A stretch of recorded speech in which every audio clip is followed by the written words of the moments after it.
Alden, it's your update. Yung event ngayon ni Alden for campus tour ng Pulang Araw dyan sa St. Paul University, Quezon City. Kasama ni Alden sila Rochelle Pangilinan, Dennis Trillo, Ashley Ortega, Jay Ortega at Derek Dom. And the boys sa Pulang Araw.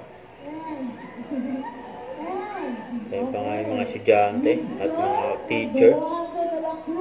Yan, tinawag na si Eduardo de la Cruz. Yan ang Alan Richard in the house. Yan, fresh from Dubai. And then 7, grabe yun. Iyawan dyan, oh.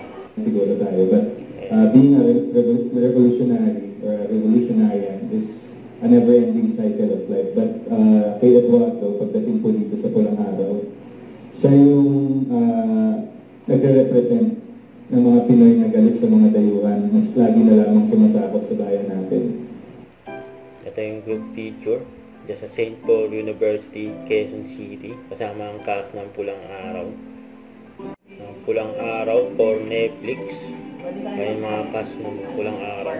Yan si Eduardo, Adelina, Hiroshi, Teresita, at si Yuta. Solid yan, oh. Cast ng Pulang Araw for Netflix.